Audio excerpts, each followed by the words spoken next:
Thank you for joining us for today's program. If you would like to join Cynthia Alice in reaching 1 million people with this message, please donate to our ministry by going to CynthiaAliceAnderson.com and click Donate to send a tax-deductible donation of any amount. Our goal, $9,000 in 30 days. Thank you in advance. We are so grateful.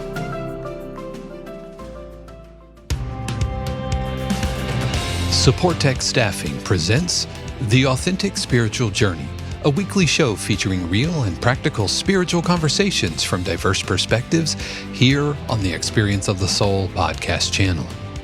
Today, episode 170, 70 times 7, The Power of Real Forgiveness.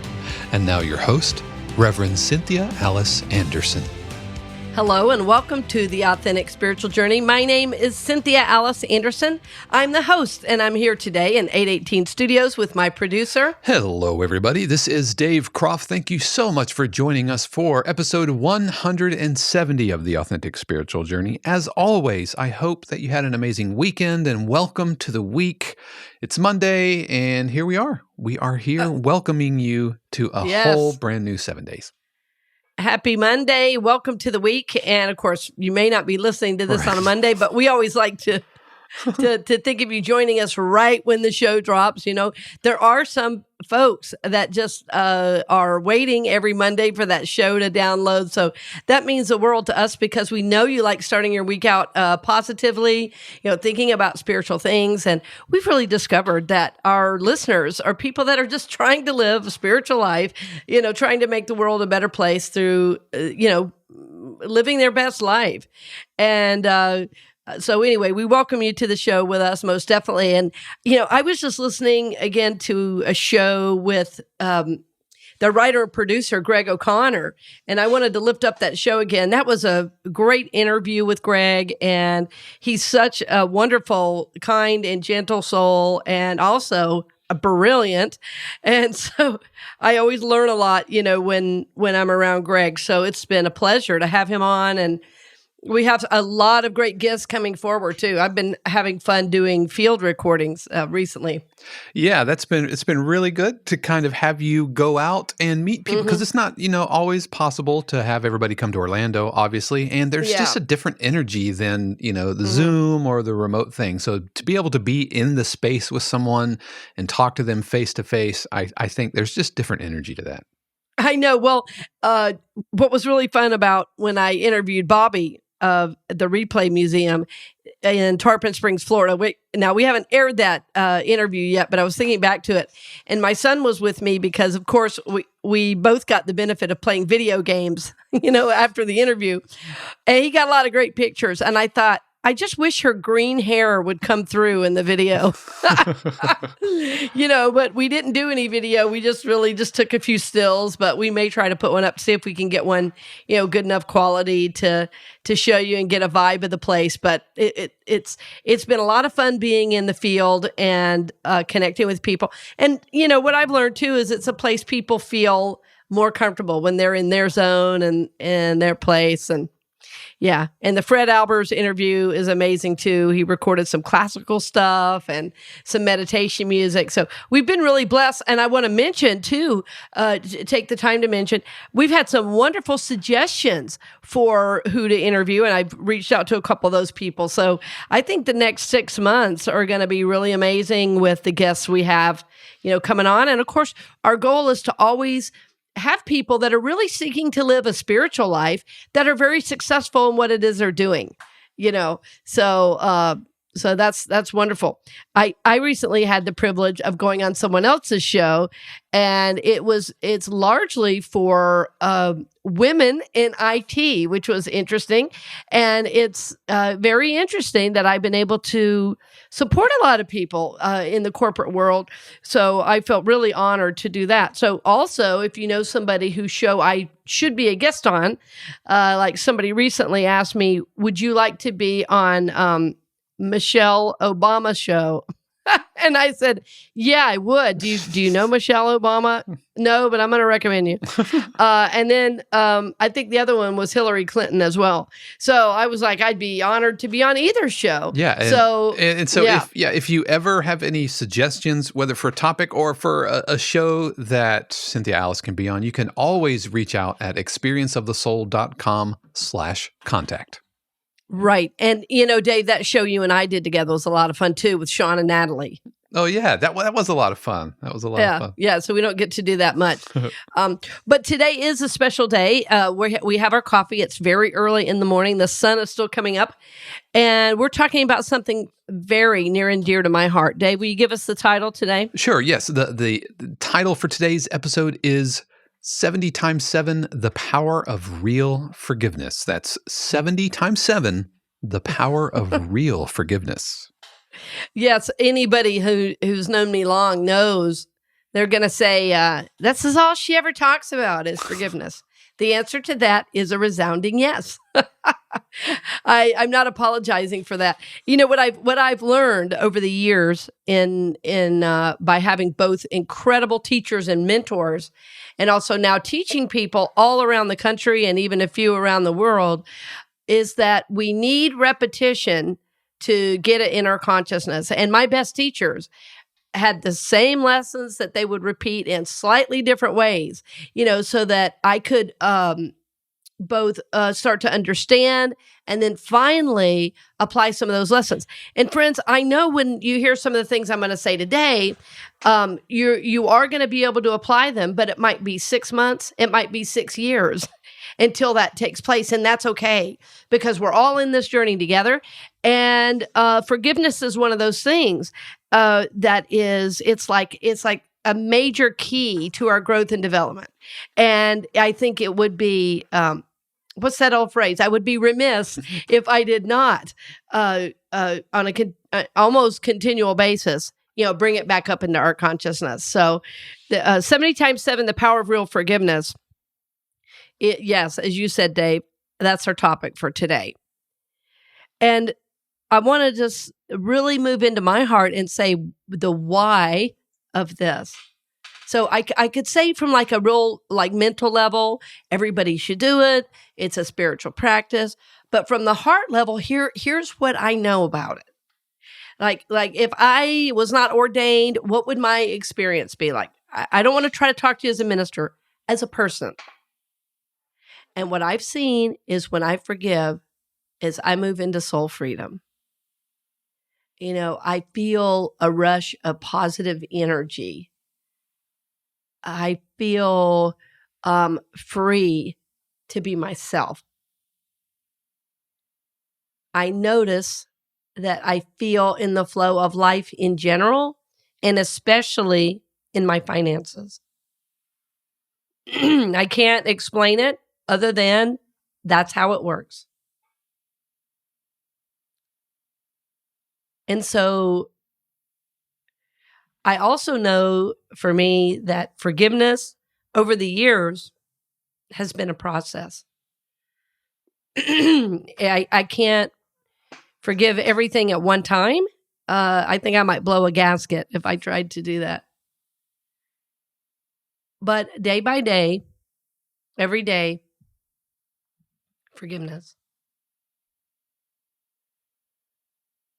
And I did recently, I did a 30-day forgiveness process where I just every single day wrote, I forgive myself totally and completely. And I wrote it every day. And the teaching is 70 times 7. And that's how I've always done it. And I would do it for a week and then I'd move on to something else. Well, in my process this time, the guidance was very different. I got through the first 35 times of writing that statement and I started crying. I almost felt like I couldn't stop. And it was like, this is enough for today. 35 times, that's it. And I said, okay. And I got up the next day and it was 35 times. And that happened every day for 30 days. And that was my process. what I noticed at the end of that 30 days, number one, I was very proud of my spiritual work and my commitment to myself to do this, because forgiveness frees the soul. I also felt this tremendous amount of responsibility and relief, because when you forgive yourself, you are taking responsibility for the health and wellness of your soul. It's like forgiveness is like a cleanser, for the body. And so, we've talked a little bit about this before, but, I often will do like a juice fast, or I'll juice 1 or 2 meals a day to kind of do a cleanse for my body. I don't ever do just a juice fast. I have to, excuse me, I have to eat real food. My doctor advises against that for me. But as I do a juice fast, I'm getting, it's like I'm cleansing my body, cleansing out toxins and getting my body back on track. Well, that's what forgiveness does for me and my life. It's like if I never taught another class again on anything, what would I say is most important? Well, meditation and forgiveness. And in forgiveness is loving yourself. I mean, that's it. That's it. And so after my 30-day process, I was asking Spirit, what's mine to do? Do I do another 30 days? And it's like, no, the next 30 days is simply loving yourself. So I have this door in my office. I'll take a picture of it, Dave, and we can put it in the show notes. And in my door, it's there these French doors that go from my home really into the Florida room where my office is. And Dave's seen it. It's a door, and it has 15 panes. So every day, my little piece of paper is taped into one of those panes. So right now, we are at day 16. I haven't done it for today yet. So all the panes are full with "I love myself totally and completely" 35 times a day. And that's shifting me. But I couldn't have done that without the forgiveness. I don't think I would have meant it. Right? So forgiveness is like the roto-rooter for the soul. It just moves out the junk. When I was a kid, my dad had this really intense surgery where they go in and clean out that artery on your neck. And I went in to see him. I was about, 11 or 12 years old. And I walked into his hotel room, his hospital room, sorry. I walked into my dad's hospital room and I said, "Hey." And I said, "Are you okay?" And he goes, "Oh, honey, just a little roto-rooter." He goes, "Everything's going to work better now." And I said, "Oh, I knew what roto-rooter was." I said, "They must have taken out a lot of junk." So that's what forgiveness does. It takes out the junk. It really does. It takes out the false beliefs. Sometimes it can even remove pain from the body. It frees the soul, and it puts you in the flow of life because you're not holding on needlessly to resentments, to past guilt, to past mistakes. And as I talk about this, it doesn't mean there's not responsibility. As a matter of fact, a lot of times when I'm doing forgiveness work, if I see a place where I've really been irresponsible, or I've really missed the mark, or, I just went unconscious and said something dumb, which we all do, I will clean that up. And I had the opportunity a couple months ago to call somebody that used to work with me and just say, I think I was unconscious in that situation, and I'm so sorry. And the call meant the world to them. And I just thought, I can't really move forward until I get clear, with what this is. And so I didn't consciously, when I started the forgiveness work, I didn't think, well, I'm going to call this person. It was just, I'm moving into forgiveness. And if something comes up, then you deal with it, and then you can move forward.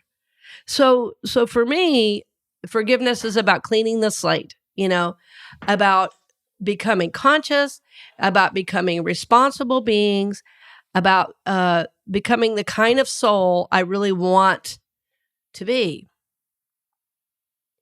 And, what I found interesting is that the people that I admire the most have done the greatest forgiveness work, like the Gandhis of the world, and one that, Dave, you may know, I grew up knowing about her. Her name was Corrie ten Boom.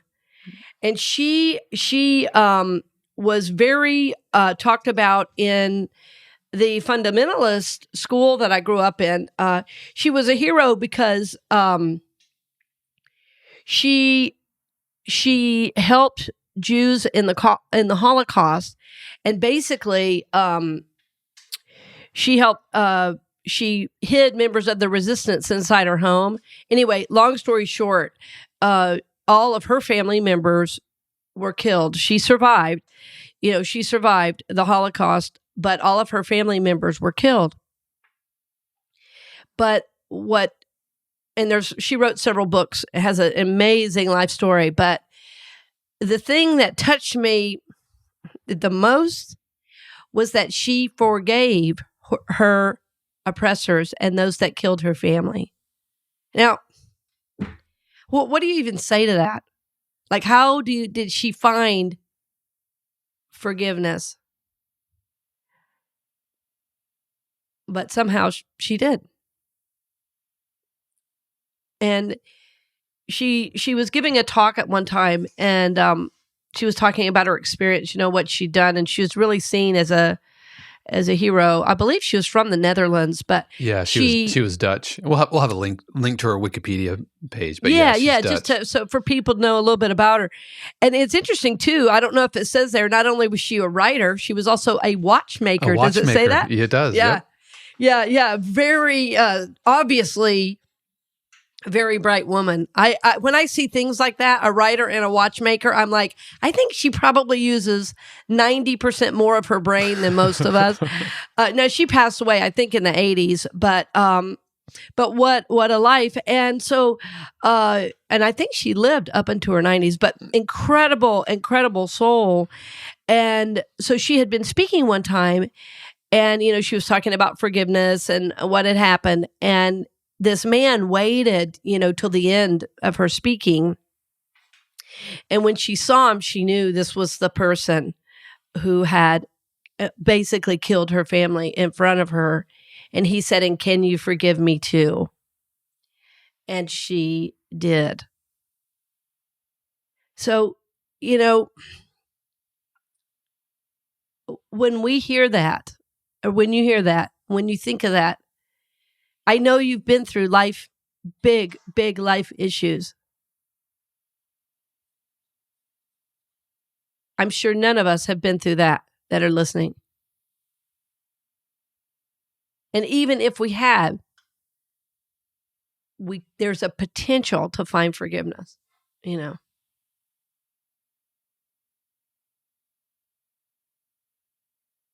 Some of Jesus's last words on the cross were, "Father, forgive them, for they know not what they are doing." In his moment of greatest agony, he found forgiveness. So to me, this says, if we can find that, if we can find forgiveness in the midst of what is the worst thing a human can experience, then there's hope for our soul. There's hope for us to really live life from a place of freedom and even joy, because we know we're greater, than anything that's happened to us. And this is the hope I hold in this teaching. So we'll be back in just a few moments, right after these messages. Thank you for joining us for today's program. If you would like to join Cynthia Alice in reaching 1 million people with this message, please donate to her ministry by going to CynthiaAliceAnderson.com and click Donate to send a tax-deductible donation of any amount. Our goal, $9,000 in 30 days. thank you in advance. We are so grateful. We'll return to the program in just a few moments, but first, we wanted to give a special word of thanks to our podcast partners, Supportek Staffing. Supportek Staffing is an innovative staffing agency built on the principle of caring about employers and employees as they navigate these new workforce and workplace challenges. If you're an employer, they want to be your human resource partner and help with the changes needed during the pandemic. If you're a candidate, they want to become your lifelong career agent to help you grow into your fullest potential. Supportek prioritizes support over volume, integrity over profits, and will treat your business and your career as if it was their own. You can learn more at supportekstaffing.com. That's SUPPORTEK staffing.com. We now return you to this week's episode of The Authentic Spiritual Journey with your host, Reverend Cynthia Alice Anderson. Welcome back. We're certainly glad you're with us for this important topic. And, friends, my sense with our listeners is that as you continue to be part of the show and, you kind of grow with us, that these topics, as I mentioned at the beginning of the show, are not new.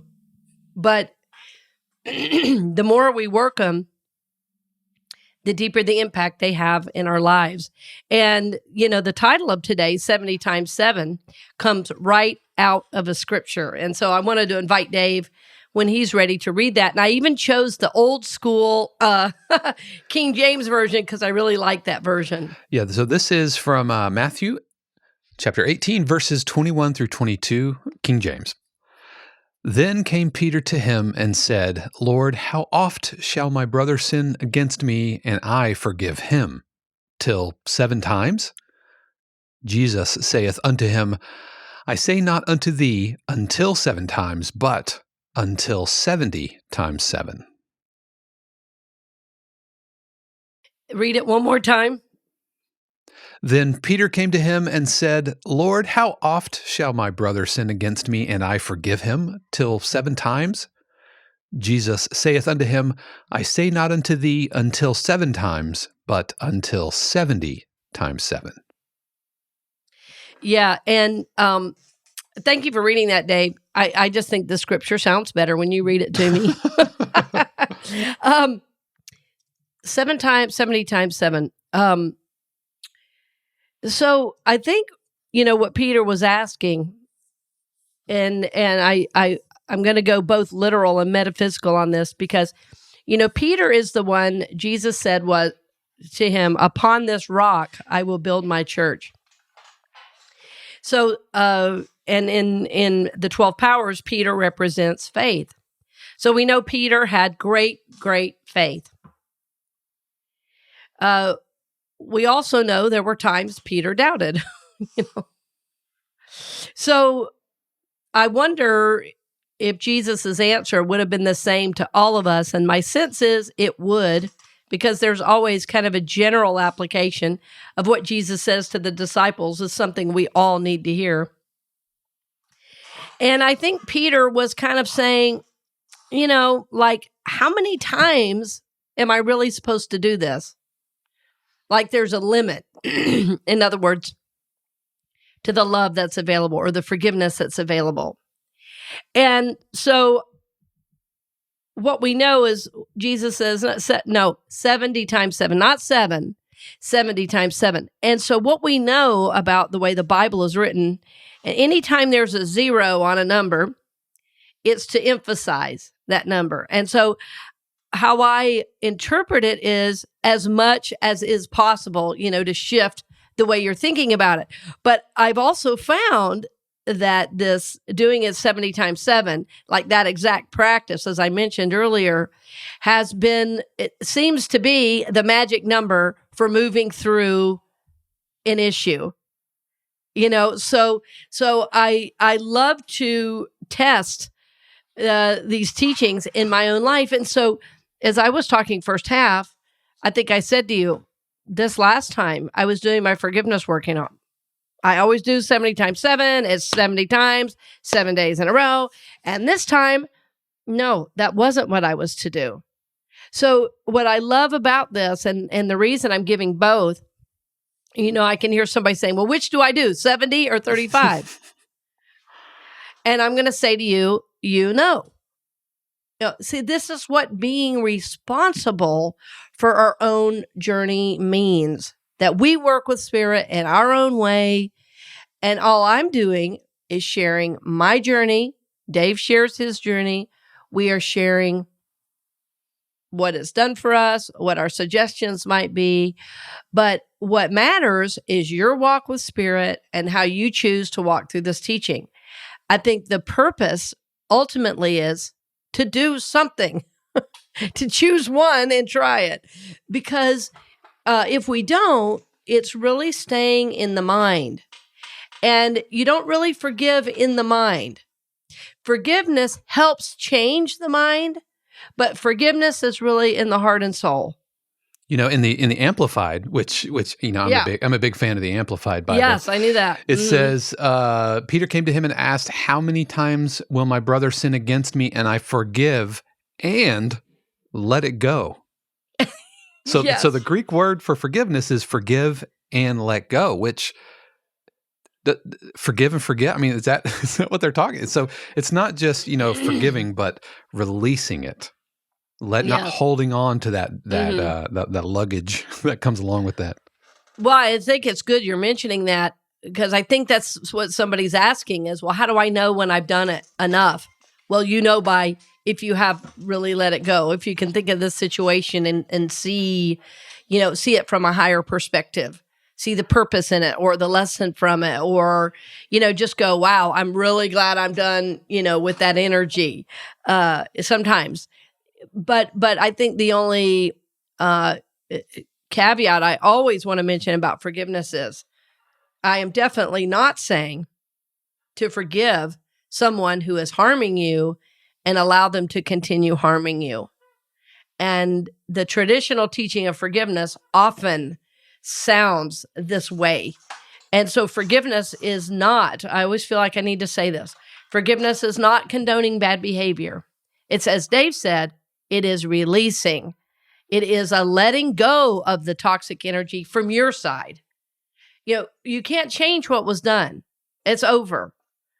And just realizing that helps me forgive. It's like, well, if I hold on to a bad energy, if I hold on to a negative situation, if I hold a resentment, I'm carrying this situation I never wanted to happen in the first place over and over and over. In other words, I'm re-traumatizing myself.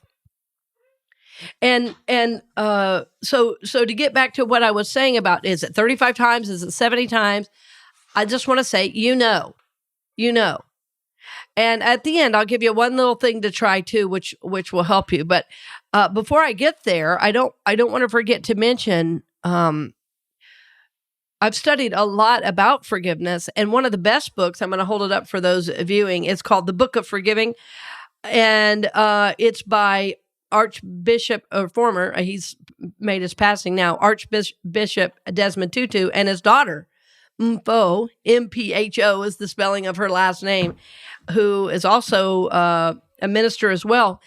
And very much like Corrie ten Boom, their forgiveness stories, they had someone come into their home and family members murdered, and they found a way to forgive.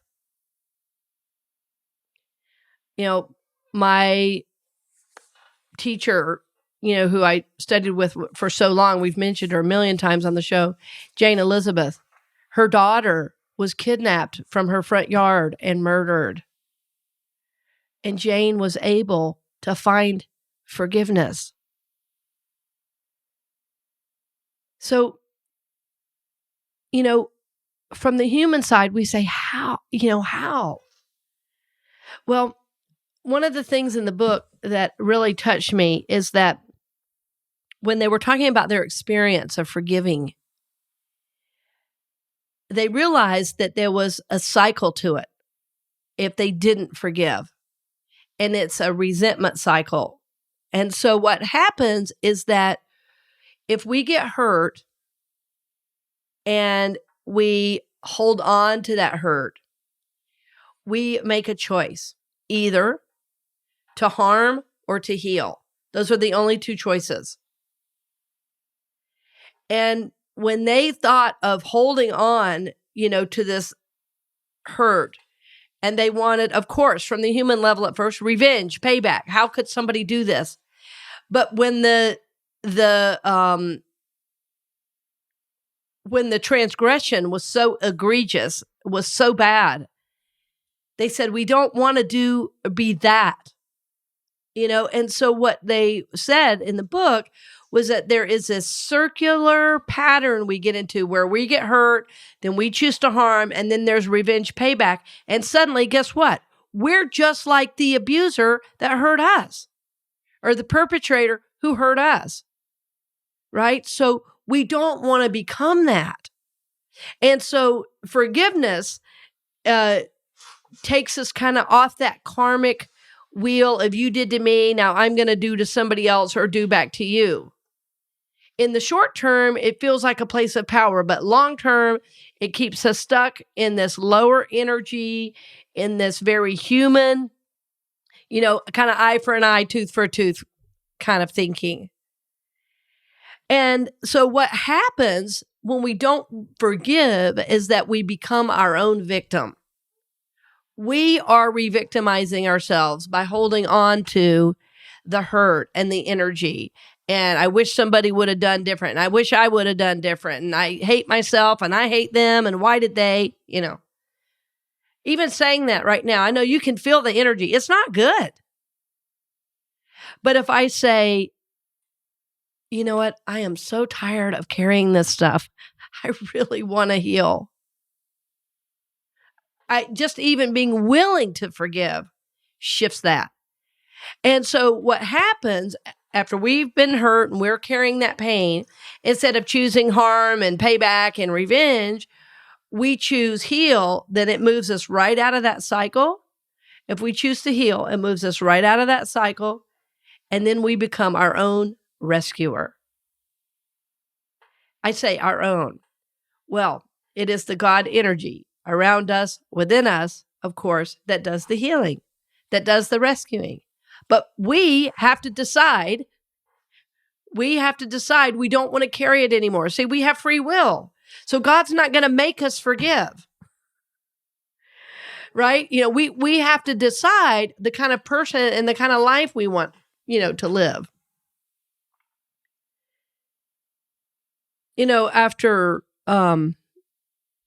After the Pulse shooting in Orlando, when I was called to be a community leader, in a new way, and I was called by the governor, to go to the mansion and things like that for dinner, and I met with law enforcement,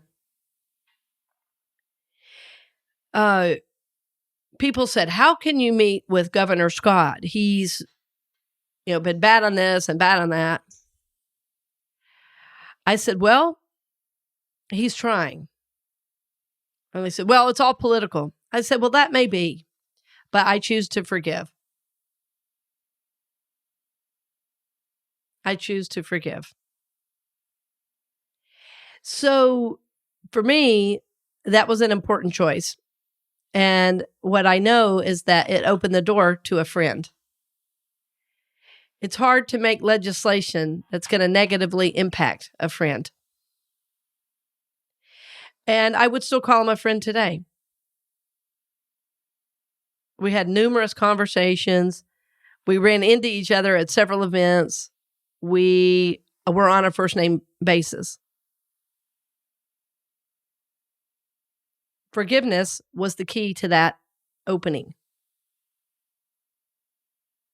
So I'm really fine if nobody agrees with that. I knew it was mine to do, because if I held on to what he had done in the past, I wouldn't have been at the right hand of the governor at a dinner with all the chiefs of law enforcement for the state.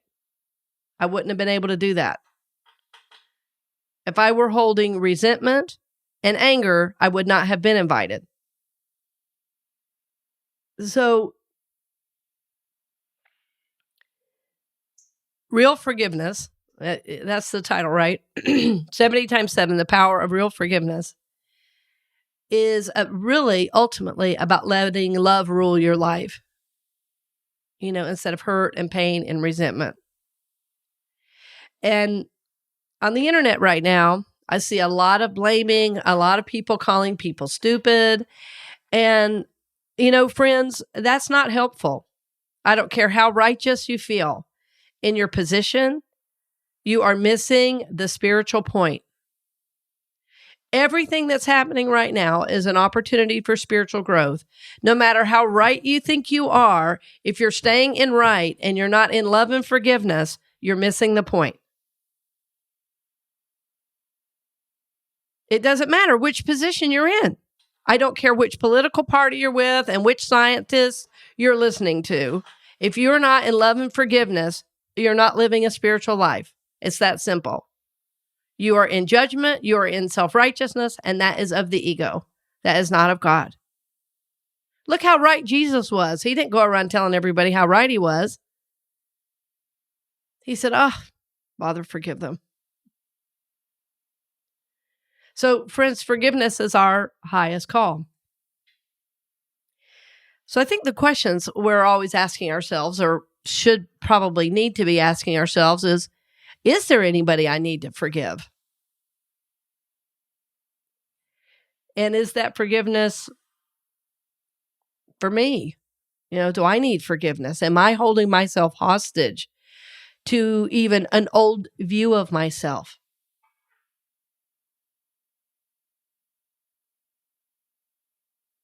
As a parent, am I holding expectations of my son that are not appropriate for him anymore?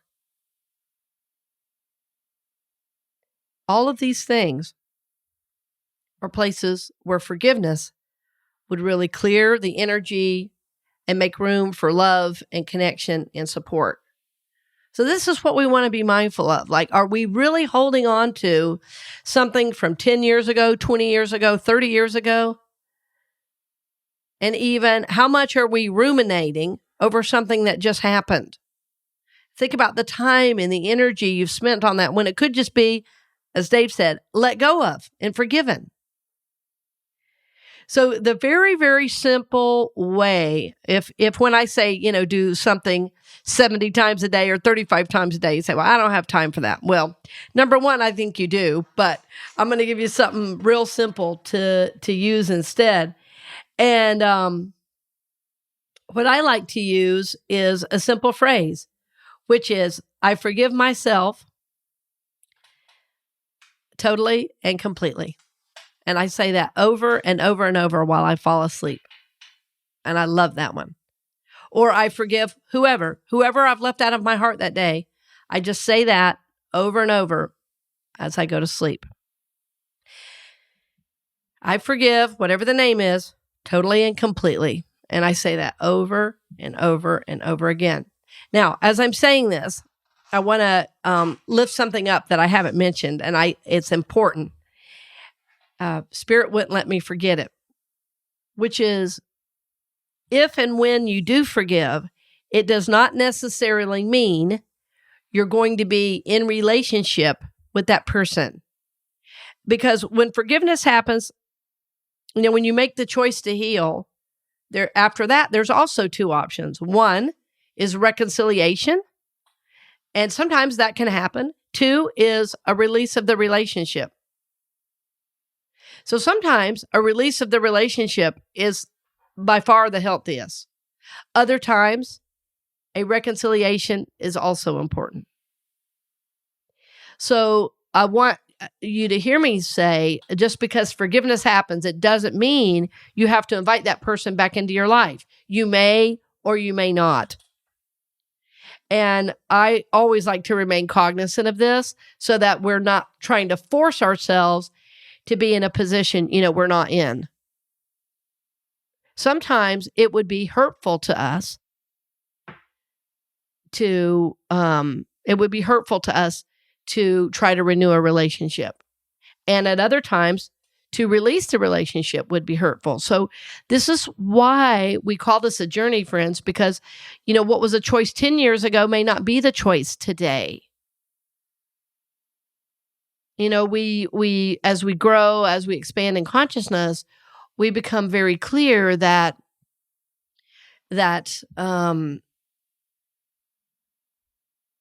what we are to do today is going to be different maybe than it was even a month ago, because our soul has grown. And so we know that we've grown to a certain point in consciousness when we can forgive something that before we couldn't even consider forgiving. But it gets to the point where your healing is bigger than your hurt. And that's when you can forgive. When you've finally grown to the point where you say, you know what? I do not want to live with this hurt anymore. And then you'll be guided whether to, release the relationship or reconcile.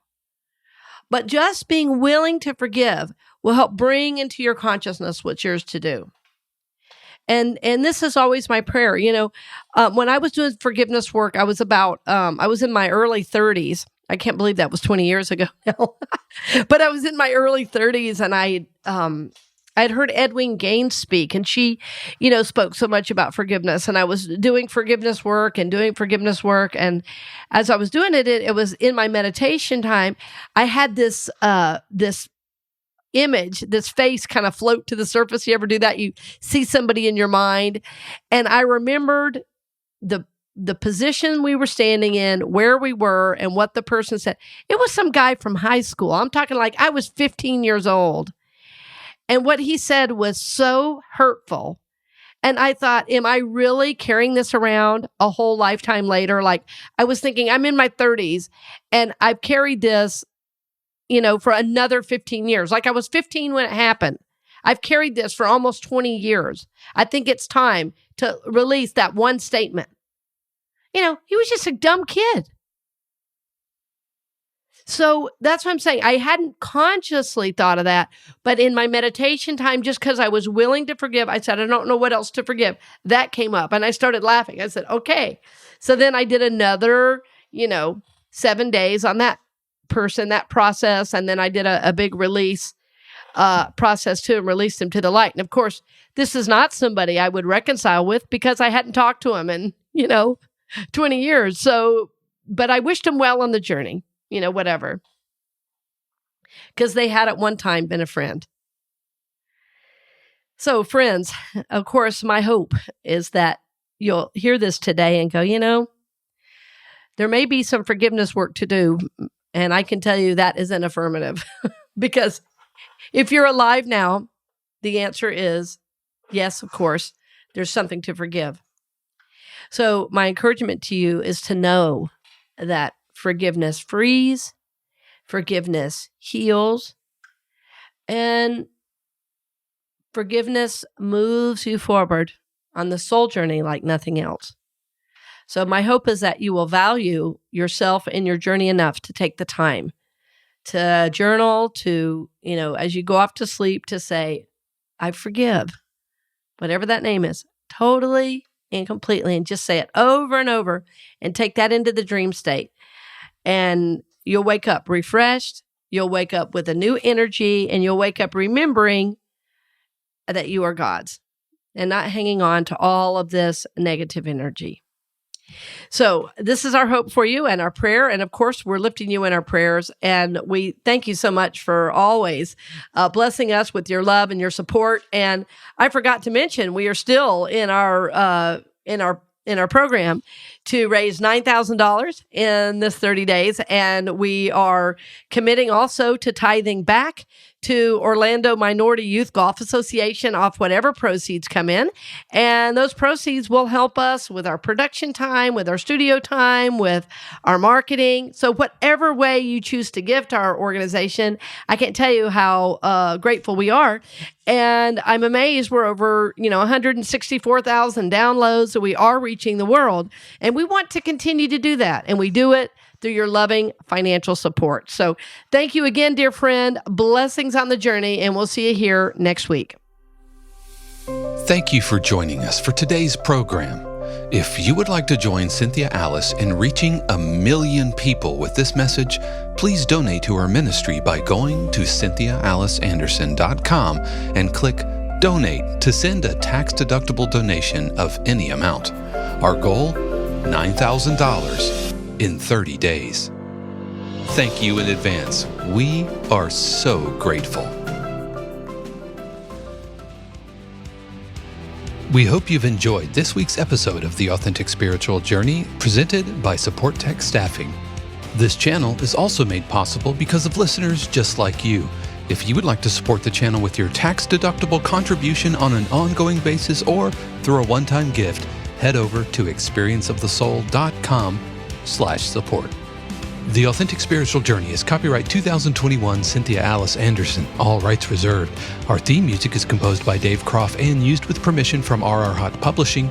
The Experience of the Soul podcast channel is a production of 818 Studios.